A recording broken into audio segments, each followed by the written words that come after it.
The top stories. 6-year-old dies in apparently suspicious circumstances. NUPW confirms meeting with Donville Inniss over forced IDC retirements. And Clarke swims to gold in Carlisle Bay. Welcome to Nation News for Tuesday, June the 30th, 2015.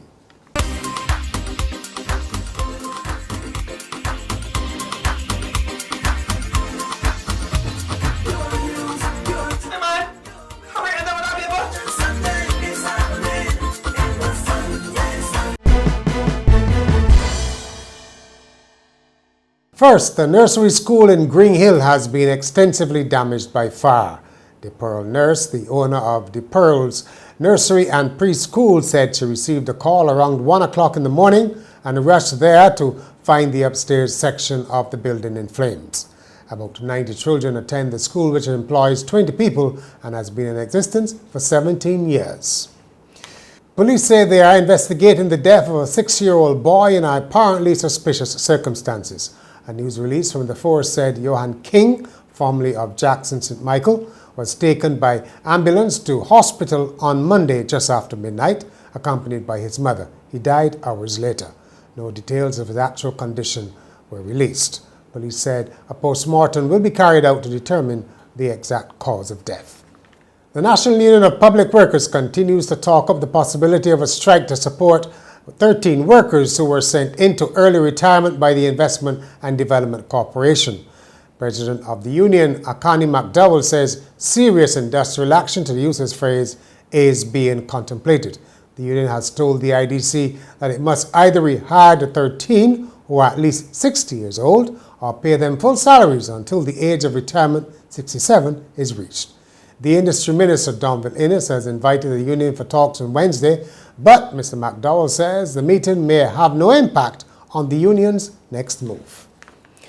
Add national insurance to the tax clearance certificates. Those offering professional services might be asked to prove they have paid national insurance contributions in the same way they are now required to produce tax clearance certificates to renew their licenses. Labour Minister Senator Esther Baer revealed on Monday that a proposal in this connection is now being put before Cabinet. She said she has also taken a proposal to Cabinet to improve revenue collection at the NS in light of millions of dollars in arrears. Dr. Baer complained that some employees were not paying in the money they were deducting from employees' salaries, and in some instances they could not be reached. With the school year winding down, the NCF has used the opportunity to try to help get some students into the crop over spirit. Parkinson Memorial Secondary, Blackman and Gollop Primary and Hildeschool Primary, where they were visited by an NCF team on Monday as part of a promotion for the Scotiabank Junior Monarch competition. Reigning Monarchs, Sammy G and Raynan were part of the show, as well as entertainers Mr. Blood, DJ Indian and Crystal Cummins Beckles. It was also a special day for the graduating class of St. Silas Primary. The 25 students were treated to lunch at Fairmont Royal Pavilion for the 10th year. The hotel adopted the school 15 years ago and has been donating school supplies and providing maintenance support. Up next is Natasha Beckles with the commentary on the CARICOM Heads of Government meeting.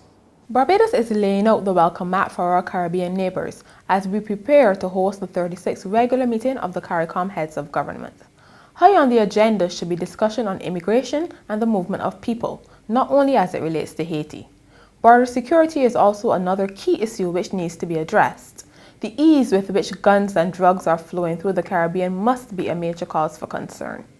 The movement of sargassum seaweed also threatens our tourism product, and some discussion must be held on that, as well as means to lower youth unemployment. As people of the Caribbean, there is more that unites us than separates us. Let's hope we get some meaningful action, and it is not just another talk shop. In sport, Alexis Clarke was the lone medalist for Barbados when the Central American and Caribbean Amateur Swimming Confederation competition, what a long name, switched from the pool to the sea. She won the open water 5K race among the 14 to 17 girls in Carlisle Bay. Clarke's gold medal put the overall medal tally for Barbados at 54 medals, 20 gold, 18 silver and 16 bronze. In cricket, Pakistan Test captain Misbah-ul-Haq will join the Barbados Tridents next month. He will replace fellow Pakistani Shoaib Malik in the Caribbean Premier League. Malik will play his final match on Friday after reportedly being called up to his country's ODI squad for the series against Sri Lanka. And finally, a woman in the United States has pleaded guilty to stealing Christmas wreaths and arrangements from grave sites to decorate her own properties during the holidays. Police say 56-year-old Pamela Gollartz stole 15 holiday wreaths and arrangements worth a combined $800 from Laurel Hill Cemetery in the state of Maine in November and December. Investigators were led to Ms. Gollartz by video from a hidden camera installed by someone whose loved one's grave had been victimized. A tip led to her arrest. She was fined $950.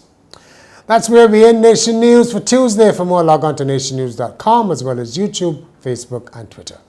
And remember to pick up your Midweek Nation on Wednesday or subscribe to our e-paper.